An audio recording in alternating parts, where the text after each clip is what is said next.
What's going on, YouTube? It's your boy, Cam ATL, and welcome back to another MLB DFS video with your boy.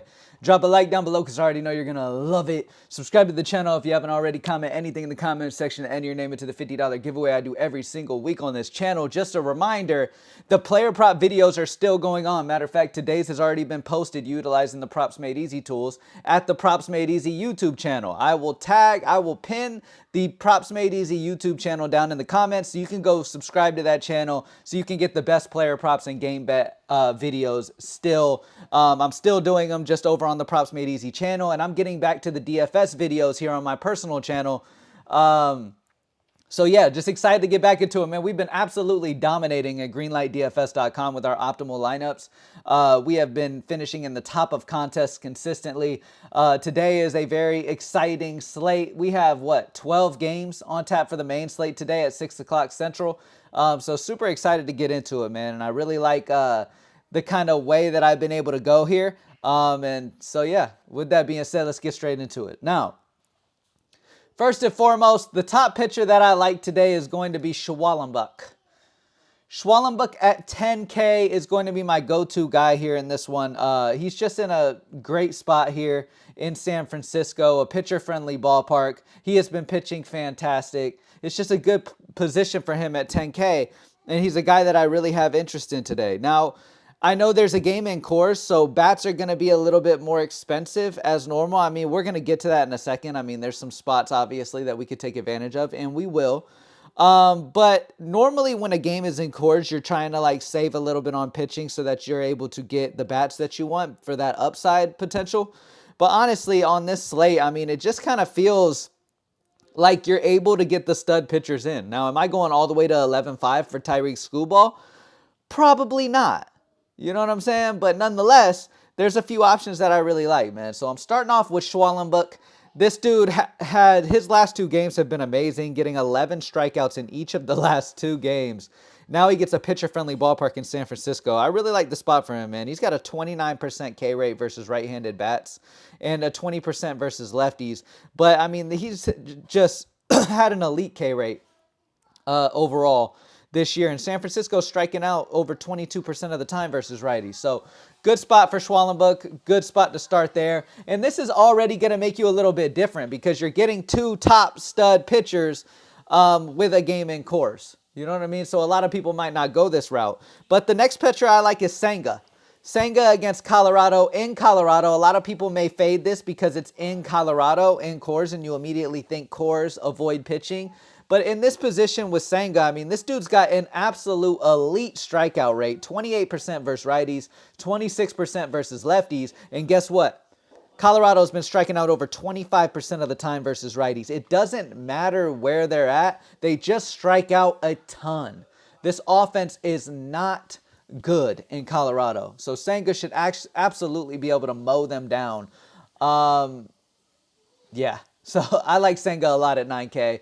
Again, I think he would be even more expensive than this if it wasn't in Coors. And I think because it's in Coors, a lot of people won't play this, which in turn is getting you an elite K rate pitcher against a high K rate team at lowish ownership maybe. So we'll see what happens. But nonetheless, I really like that spot for him. Now, when it comes to the bats, there's a lot of different spots that I've liked today. There really is. The first spot that I think I want to talk about just because of the value possibilities with him is going to be Ronnie Mauricio. All right, let me go to him right now. When it comes to hitters. Oh, did it not type out? What is going on? It's not typing out for me. Oh, hold on a second. I got you. All right, we're going to go Ronnie Murchayo, or whatever this dude's name is, all right? However you say this dude's name, Murachio, okay? Whatever. Anyway, this dude's in a fantastic position here, man, because you're getting a guy in Coors that is going to be, 3K. He's at 3K in Coors. Great spot for this dude today. I really like this spot against Sensatella. I really love the Mets offense in general, and you're getting this guy at 3K. All right, plain and simple. All right, so this is one of the guys that I'm really interested in. This is one of the value spots that I'm really interested in today. Another spot, because obviously you got to get in these Met guys, and the ones with the good prices are really the ones you want to prioritize as much as you can. Sterling Marte. Marte is in a fantastic position here against Sensatella as well. Like I said, man, I'm going after the Mets. I like him. I like Nimmo. I like Soto. I like Marte. I like Maraccio. I like Soto. If you can get up to that at 6K, whatever you can do. I love the Mets. Amazing spot for them because, yes, it is Coors. Now, on the Colorado side, it's not going to be very good for them in this matchup. But on the Mets side, I really am interested in getting as many as I can, especially starting out with the value options for there like we are. I really like that spot for both of those dudes. All right. Last but not least, we're kind of looking for value. There's a few spots that I kind of like some value as well because it really opens up a ton in your lineups for you to be able to do. Mayo is one of those guys that sticks out to me as an option today at 2-1 if he in fact ends up in the lineup. I feel like whenever you get a game in Coors and you have an offense like New York, in a spot like New York is against Senzatella, it really, you really got to find ways to get some value. And in my opinion, one of the best ways is Mayo at first base. He's expected to bat 6th. He's only 2-1 in a righty-lefty matchup against JP Sears. I mean, Sears has given up some power to righties. Mayo we really don't need much at 2-1. And it just opens up the possibilities. It might open up that ability to get a Juan Soto. You feel what I'm saying? In this amazing matchup. So to make that happen, you need some value. So overall, that is the high five for today for me. I've got Schwallenbach, or however you say his name, Senga. We've got Mayo at first at 2-1. We've got Mauricio at third base at 3K. And we've got Sterling Marte at 4-2. It leaves you plenty of money to be able to have balance throughout the lineup. This is kind of the optimal look.